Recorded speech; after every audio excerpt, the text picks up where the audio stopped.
그런데 그 자리에 이제 며느리도 있고 손주들도 있고 며느리 지인도 있었다는 것 아니에요? 네. 그런데 총을 쏜 건 오로지 아들한테만 쏘고 그렇습니다. 바로 도주를 해버리지 않았습니까? 이건 이유가 뭘까요? 사실은 이제 아들에 대한 타겟을 정해놓고 하는 부분은 아들이 사망함으로 해서 가장 큰 슬픔, 고통을 느낄 사람은 여러 사람 있겠죠. 뭐 아이들도 있고 부인도 있겠지만 그럼에도 불구하고 더욱 큰 슬픔이나 자책감이 드는 거는 아마 그 살해당한 아들의 어머니가 아닌가 싶거든요. 네. 그러면 20년 전에 이혼한 이 전처에 대한 복수심이 결국은 아들을 향한 그런 큰 강력 사건을 일으킨 게 아닌가 싶은 생각인데 지금 왜 이런 부분들이 제2, 제3의 범행으로 일어날 소리가 있었다고 하는 부분은 바로 차량과 집에 계속 그 쇠파이프로 시작한 불법 총기류가 20여 정이 있었거든요. 네. 그러면 다음 타겟이 전처가 아니었을까는 그런 분석도 가능하기 때문에 범행, 아들을 살해하고 그대로 도주를 했는데 물론 본인은 경찰에서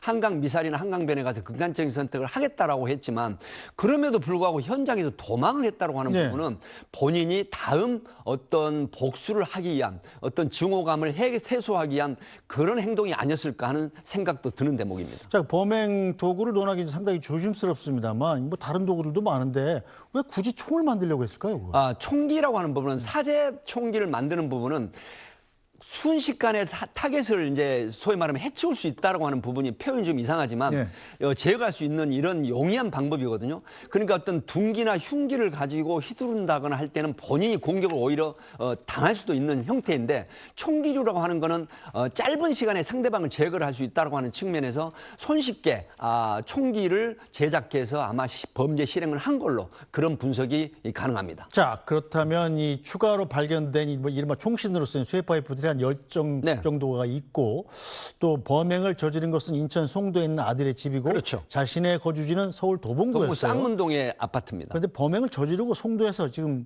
도망을 간 곳이 바로 서초구입니다. 네네.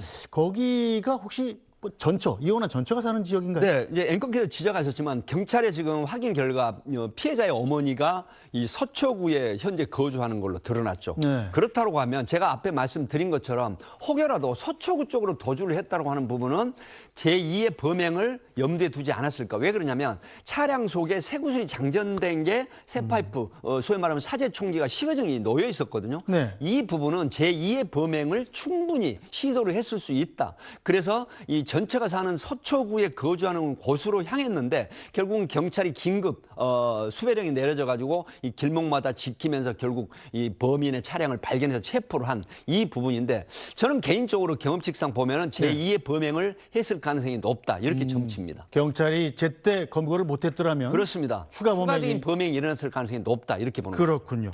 자, 또 하나 궁금한 게 이 사람 왜 굳이 자신의 생일날을 범행 디데이로 잡았을까요? 자신의 생일날이라고 하면은 예를 들어서 자신의 생일날 범행을 했을 때는 그 가족이 느끼는 슬픔이나 고통을 어마어마하게 커질 겁니다.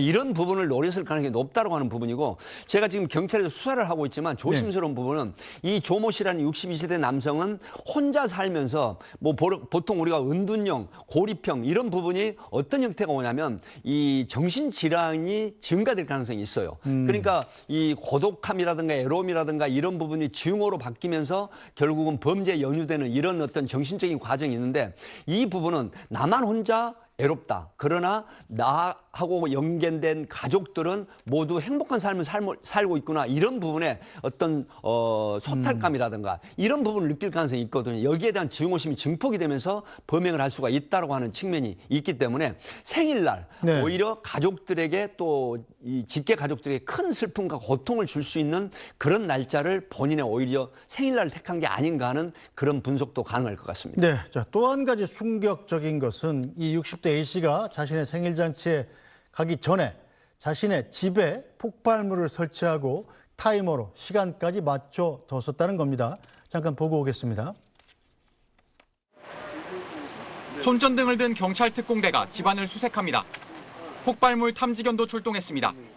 사제 총기로 아들을 살해한 63살 A씨의 자택에서 경찰이 발견한 건 신호가 담긴 페트병 15개와 점화장치, 타이머 등으로 이루어진 사제 폭발물입니다. 폭발물은 오늘 정오에 터지도록 설계돼 있었는데 A씨는 아파트에 사람이 별로 없을 것 같은 낮 시간대에 터지도록 설정했다고 경찰에 진술했습니다. 폭발물은 피의자가 다시 집에 돌아가지 않을 생각으로 자포자기하는 심정으로 집안에다 설치를 해놓은 것으로 지금 추정하고 있습니다. 경찰 조사 결과 범행 당시 A씨는 음주나 마약은 하지 않은 상태였고 총기 관련 전과나 정신병력도 없는 걸로 파악됐습니다. 자, 이 집에 폭발물을 설치해서 이른바 시한장치까지 만들었었다. 네. 이것도 참 충격적이다. 사실은 신호통이라든가 세제통, 우유통이 15개가 있었는데 그 속에 폭발될 수 있는 소위 말하면 그 점화 장치, 그다음에 타이머 이런 게 모두 돼서 사실 어제 12시에 폭발하는 걸로 설정을 해놨거든요. 물론 경찰이 이 범인의 진술에 의해서 도봉구 쌍문동 105명의 주민들을 대피시키고 새벽 2시에 모두 제거를 완료를 했는데 아마 저는 개인적인 생각으로 전 부인의 명의로 된 아파트거든요. 그렇다고 하면 이 아파트를 폭발을 시키겠다고 하는 부분은 전 부인에 대한 어떤 심리적인 그런 갈등이 증폭이 된 형태가 아닌가 싶거든요. 그러니까 전 부인에 대한 일종의 복수심이 내재된 게 아닌가 하는 이 분석이 가능한데 아마 일선에 제가 많은 경험을 해봤지만 이런 사례가 좀 있거든요. 그렇기 때문에 전 부인의 명의 소유의 아파트를 폭발을 통해서 복수하는 이런 어떤 심리가 작용한 게 아닌가 싶거든요. 근데 여기서 이런 분석이 가능한 거는 경찰이 당신이 집에 폭발물을 설치한 이유는 뭐냐 이렇게 물으니까 이 사람이 경찰 진술에서 사실은 낮 12시에 폭발하게 하는 건 아파트에 사람이 그래도 비교적 없을 거로 생각을 하고 폭발물을 설치했다고 하는 부분에서 엿보이는 건 뭐냐면 다른 사람을 대량 살상시키는 목적이 아니라 그 아파트 자체 전부인 명의로 된 아파트를